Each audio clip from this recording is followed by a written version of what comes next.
Hey, Mrs. Wilkins, I'm Dr. Downey. How are you? Good, how are you? Good. I'm a physician anesthesiologist with the Department of Anesthesiology. Thanks for coming in. Yeah, it's nice to meet you. Nice to meet you.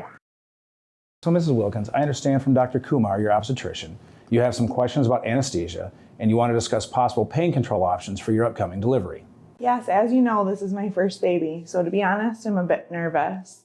I've heard a lot about epidurals from friends of mine who've had babies, and I've read a lot of things on the internet, but I thought it would be best to speak directly to an anesthesiologist. Well, I'm glad you're able to come in and talk about these options before you're actually in labor. It's very normal to be nervous and to have a lot of questions, especially about what to expect with pain control. I'm happy to answer all of your questions and make sure that you know that the anesthesia team will be there to keep you safe and comfortable. So what questions can I answer for you? So will you be the anesthesiologist taking care of me during my delivery? I've heard there could be residents or nurse anesthetists. To be honest, I'm not even sure I know the difference between these types of providers. So, depending on when you come into the hospital for delivery, I may or may not be one of the physicians covering labor and delivery that day. Whether I'm there or not, there is always a physician anesthesiologist responsible for the anesthesia care in labor and delivery. You may encounter, however, a few different types of anesthesia providers who may assist in your care when you come in for delivery. You may meet an anesthesiologist, a certified nurse anesthetist, or CRNA, and if you're having your baby at one of our teaching hospitals, there may be an anesthesia resident. What's the difference in the training of these different providers? An anesthesiologist is a physician with a medical degree and residency training in anesthesia, including dedicated training in obstetric anesthesia. Some anesthesiologists may also have completed a fellowship or specialty training in obstetric anesthesia. A CRNA is a registered nurse with specialty training in anesthesia. A resident is a physician with a medical degree who is doing specialty training in anesthesiology. Again, the makeup of your anesthesia care team may differ depending on which hospital you deliver at. All of our providers, however, are dedicated to making sure you have a comfortable and safe experience. When do I first get to meet the anesthesia provider who will be taking care of me? When you and your obstetrician decide that you would like to consider options of anesthesia, for example, a labor epidural, an anesthesia provider will be called to your delivery room. This provider will ask you questions about your medical history and specifically about any issues that can influence anesthetic care during your labor and delivery. This includes any prior difficulties you've experienced with anesthetics, problems with bleeding or clotting, prior back surgery, and heart disease. So what are my options for pain control during labor? The obstetrician and nurses will work with you and offer various ways to help manage your labor pain, such as relaxation techniques, breathing exercises, and intravenous pain medication. So many of my friends have had epidurals and I've heard great things about them, but I'm also a bit nervous about getting one. Can you explain to me what exactly an epidural is? Of course. An epidural is a method to deliver pain medicine into the epidural space, which is an area that sits in front of your spinal cord in your back. This medication partially numbs the nerves in your back that sends pain signals to your brain. So how do you actually get the medication into my back? We generally place a very small, thin, flexible plastic catheter into the epidural space. Once this catheter is in place, we tape it to your back so it doesn't get pulled out accidentally. Once taped down, you'll be able to lie down or move around and won't even really know it's there. Through this catheter, we're able to deliver medications continuously to help keep you comfortable. But how do you get the catheter into my back? The epidural catheter is usually inserted either while you're sitting up or lying on your side. You'll be asked to curl up kind of like a cooked shrimp or an angry cat. If sitting up, you'll be asked to relax your shoulders and put your head down and push the lower part of your back out towards the provider. If in the lying position, you'll be asked to curl up into a ball as best you can. The goal is to place your body in a position which opens up the spaces in your back for easier placement of the catheter like this.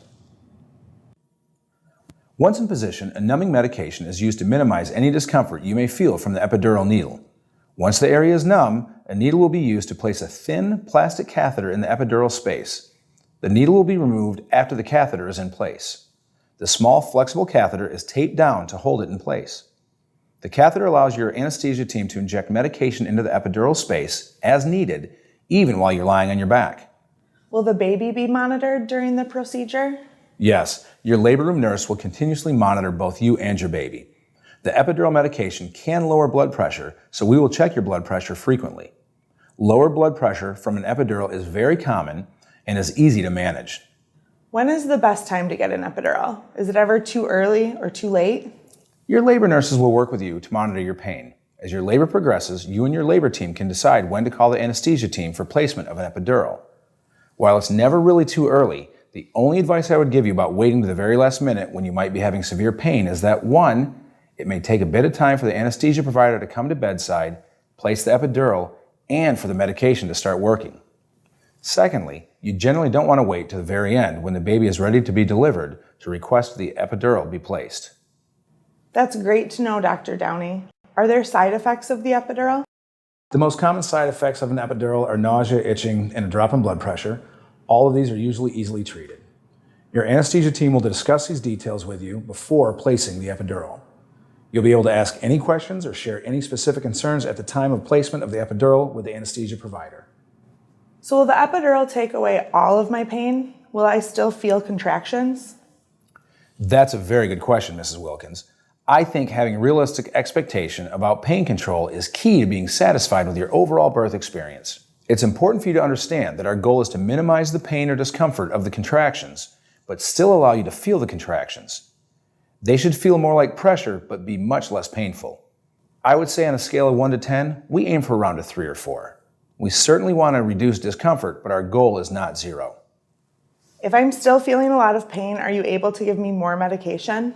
Yes, we'll work with you and the labor nurse to get you as comfortable as possible. If we numb you up too much, we'll also be decreasing your ability to push with contractions when it comes time for delivery. So our goal is to find the right balance of medications to keep you comfortable, but still allow you to feel some pressure of contractions and keep your muscle strength when it comes time to push. Besides the pressure of the contractions, will I feel anything else?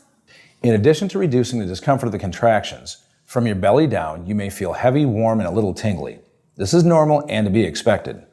Because you'll be numb and will not feel the urge to go to the bathroom, a tube called a catheter may be inserted into your bladder to drain your urine. We generally put this in after the epidural has started working, so you won't feel it as much. Will I have to stay in bed once the epidural is in place? Yes, you'll have to stay in bed while the epidural is working because your legs will probably feel numb or tingly. So I have a tattoo on my lower back. Will that be a problem? No, as long as it's not a recently placed tattoo, there's no known danger when an epidural is placed near or through a tattoo. What about eating? Can I eat during labor? Your labor nurse will let you know what you can and cannot eat or drink during labor. Usually liquids are fine, but you want to check with your nurse. Dr. Downey, what if I go through labor and the baby does not want to come out? If my obstetrician decides I need to have a C-section, can the labor epidural be used for that? Yes, absolutely. If at any time during your labor you need to have a C-section, we'll generally be able to use the epidural we placed for your labor to numb you up even further for your C-section. So you won't have to do an additional procedure for the anesthesia? No, generally a working epidural for labor can be used for C-section. We will use the same catheter to inject a different medication. The numbness in your belly will become more dense and move up a little higher. During the C-section, you may still feel some pushing, pressure, or tugging where the obstetricians are working, but you will not feel any pain or sharp sensations. Your anesthesia provider will be with you throughout the C-section to monitor you and make sure you remain safe and comfortable. Thank you so much, Dr. Downey. I feel so much better after discussing all of this with you today.